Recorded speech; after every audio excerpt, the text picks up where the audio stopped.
সংগ্রহ করতেন, রাষ্ট্র থেকে বিতরণ করতেন। হযরত আবু বকর যাকাতের জন্য যুদ্ধ করেছেন। রিদ্দার যুদ্ধ নামে একটা যুদ্ধ হয়েছে হযরত আবু বকরের আমলে। এটা ছিল যাকাত অস্বীকারীদের বিরুদ্ধে যুদ্ধ। কাদের বিরুদ্ধে? যাকাত অস্বীকারীদের বিরুদ্ধে যুদ্ধ। তিনি ঘোষণা দিয়েছিলেন খলিফা হওয়ার পরেই যে রাসূলের যুগে কেউ যদি একটি বকরির বাচ্চাও যাকাত দিয়ে থাকে, আমার সময় সে যদি এটা অস্বীকার করে, তার বিরুদ্ধে আমি যুদ্ধ করব। এবং তিনি তাই করেছেন। যারা যাকাত অস্বীকার করেছে তিনি তাদের বিরুদ্ধে জিহাদ করেছেন, রিদ্দার যুদ্ধ নামে যুদ্ধ পরিচালনা করেছেন, তাদেরকে পরাস্ত করেছেন, তাদের থেকে যাকাত আদায় করেছেন। তো এখন আমাদের ইসলামী রাষ্ট্র নাই, রাষ্ট্র আপনার বিরুদ্ধে যুদ্ধ করবে না। আপনি নিজেই রাষ্ট্রপতি, কারণ আপনার যাকাত আপনি নিজেই দিচ্ছেন। আপনি কোনো রাষ্ট্রের কোষাগারেও দিচ্ছেন না, আপনি কোনো আমিরের দায়িত্বও দিচ্ছেন না, আপনি নিজে বন্টন করছেন। তাইলে আপনি কোন জায়গায় আছেন চিন্তা করতে হবে। বুঝতে পারছেন? বড় লোকেরা খালি বড় লোকই করবে, বড় লোকের জায়গাটা বুঝতে হবে। আপনি যাকাত দিচ্ছেন অ্যাজ এ খেলাফতের দায়িত্বশীল হিসাবে, তা আপনি খলিফার মতো চেহারা হইতে হবে, আমল হইতে হবে, সুরত হইতে হবে, ঠিক না? আপনার জাজমেন্ট সেরকম হইতে হবে, আপনার ইনসাফ সেরকম হইতে হবে। আপনি যা করছেন এগুলো তো যাকাতের সাথে মশকারা ছাড়া আর কিছু না। আপনি সম্পদশালী মানুষ, আপনি প্রদর্শনী করছেন মানুষকে দেখানোর জন্য, অথবা এলাকার কিছু মানুষকে নিয়ন্ত্রণে রাখানোর জন্য আপনি আপনার মতো করে ডিসাইড করছেন। এর মধ্যে প্রাপ্তও আছে, অপ্রাপ্তও আছে, পাওয়ার হকদারও আছে, না পাওয়ার মতো লোকও আছে। তাহলে যাকাত এই সুযোগ রাখে না। যাকাত যে ব্যক্তি প্রাপ্য না তাকে দেয়া যাবে না, দিলে সেটা আদায় হবে না, বরং এটা তসরুফ হবে। কি হবে? যাকাতের মাল আত্মসাৎ করা হবে। আপনি দেখেন হযরত ওমরের দিকে তাকান, সাহাবা আজমাইনের দিকে তাকান, প্রত্যেকে এই বিবেচনায় যাকাত পাওয়ার হকদার ছিলেন যে সবাই গরিব ছিলেন। কি ছিলেন? সাহাবারা অধিকাংশই গরিব ছিলেন, কিন্তু সাহাবারাও যাকাত নিতেন না। তারা আরো একদম যারা প্রাপ্য তাদের কথা বিবেচনা করে তাদেরকে যাকাত দিয়ে নিতেন। যাকাতের ব্যাপারে সুস্পষ্ট বিধান রয়েছে, নিজের পরিবারে কাউকে যাকাত দেওয়া যাবে না। যিনি যাকাত দাতা তার মা বাবা ভাই বোন যাকাত নিতে পারবে না, এটা একদম নিষেধ। আপনি তো বিবেচনা করে বলবেন যে আমার ভাই বিপদে পড়েছে, ঋণগ্রস্ত হয়ে পড়েছে, তাকে যাকাতের টাকা থেকে দিব না। আপনি তাকে যাকাতের টাকা দিয়ে দিতে পারবেন না। আপনার সম্পদে তার হক আছে, ডাইরেক্ট হক আছে, যাকাত না, ভাই হিসেবে হক আছে, বাবা হিসেবে হক আছে। আপনার সম্পদ বিক্রি করে হলেও তাকে দিতে হবে। আপনি যাকাতের টাকা থেকে দিবেন এটা সুযোগ নাই।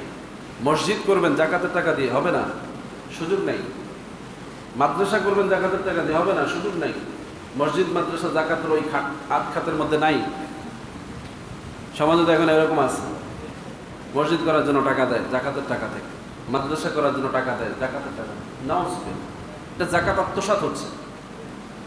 যাকাত দিতে হবে গরিব, মিসকিন, এতিম, দিতে হবে ঋণগ্রস্ত, দিতে হবে অমুসলমান যাকে নিজ ধর্মের দিকে আকৃষ্ট করা, দিতে হবে ফি সাবিলিল্লাহ, দিতে হবে জিহাদের জন্য, দিতে হবে আল্লাহর রাস্তায়, মানে সামাজিক উপকারের কাজ। আপনি ব্রিজ কালভার্টে যাকাতের টাকা দিতে পারবেন, রাস্তা নির্মাণের জন্য দিতে পারবেন, কারণ এগুলো কি ফি সাবিলিল্লাহ, মানুষের জন্য, মানুষের খেদমতে, এরকম খাতে দিতে পারবেন। কিন্তু আপন ভাইকে, আপন বাবাকে, মাকে যাকাত দেওয়া যাবে না।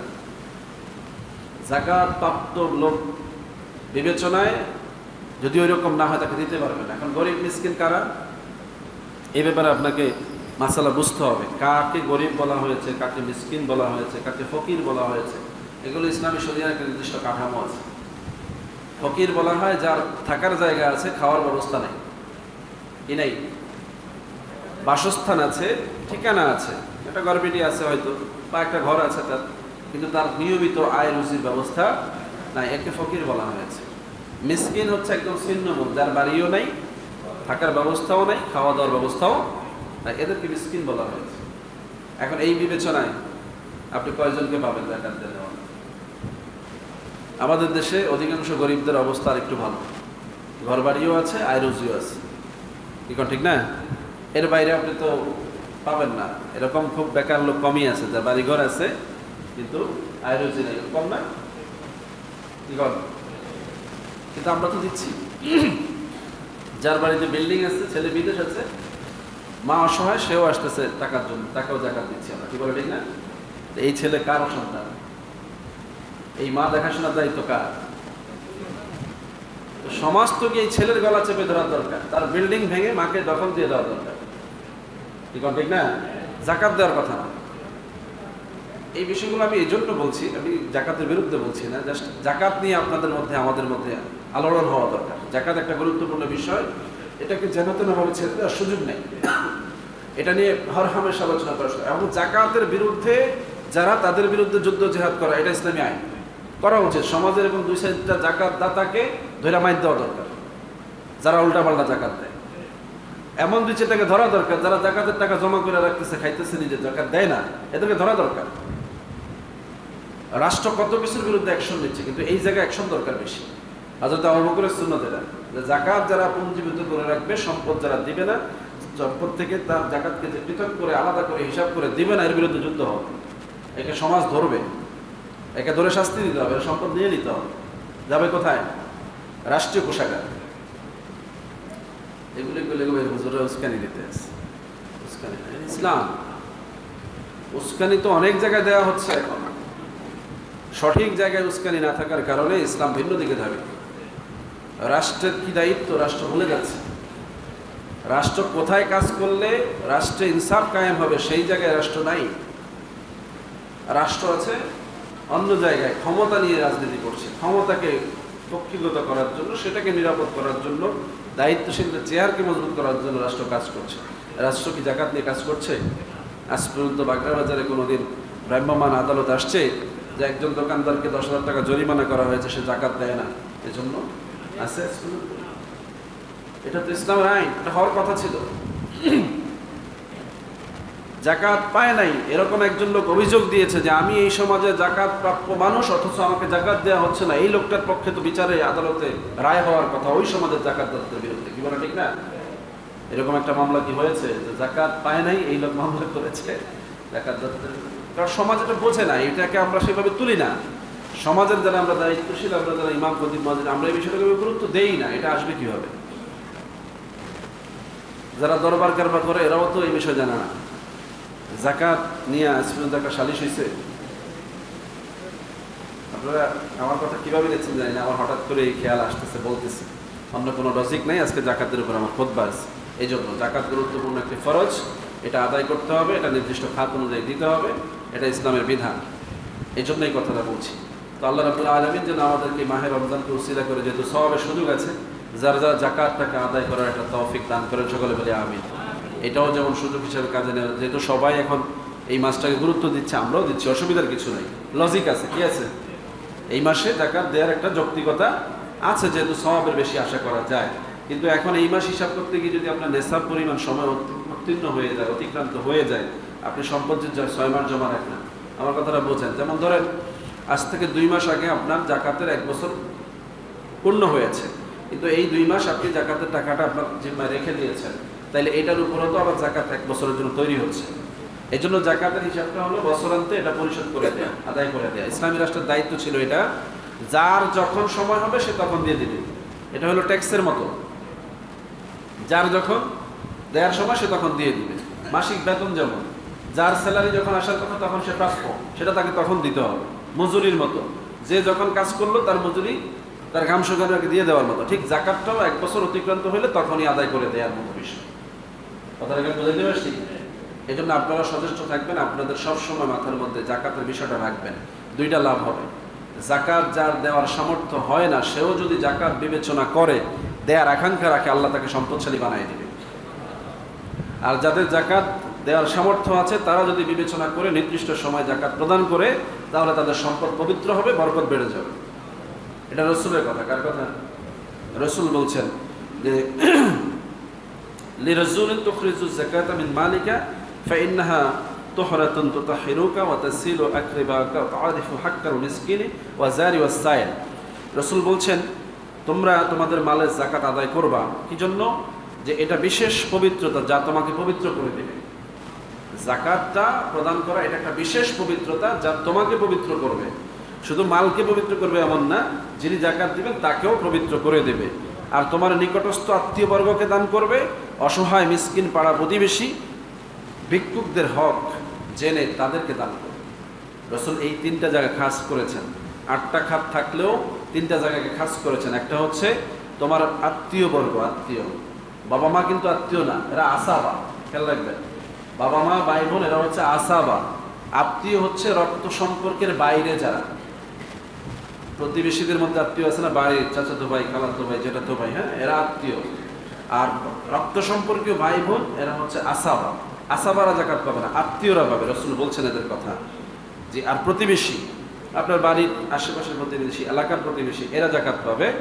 আর হচ্ছে যারা মিসকিন, ওই যে বলেছি যাদের সহায় সম্পদ নাই, বাড়িঘর নাই, বা আশ্রয়হীন, সম্পদহীন, তাদেরকে, এই 3 ক্যাটাগরিকে অগ্রাধিকার দিয়ে জাকাত দিতে বলা হয়েছে। তো আমরা স্বাভাবিকভাবে এটাই করি, যে প্রতিবেশী, নিজের আত্মীয় এবং গরিব মিসকিনদের দেওয়ার চেষ্টা করি। এর বাইরে যে খাতগুলো আছে সেগুলো দেখার দায়িত্ব আরও উচ্চপদস্থ কর্মকর্তা থাকার কথা। রাষ্ট্র যদি ইসলামিক রাষ্ট্র হতো তাহলে তারা বিবেচনা করতেন সেটা। এখন যেহেতু আমাদের 90% মুসলমানের বাংলাদেশ, এখানেও আমাদের জাকাত বোর্ড আছে, আছে, রাষ্ট্রীয় জাকাত বোর্ড আছে, কিন্তু সেখানেও লক্ষ লক্ষ টাকা জমা হয়, কিন্তু রাষ্ট্রীয় জাকাত বোর্ডের টাকা কোন খাতে ব্যয় হয় এটা আমাদের জানা নাই।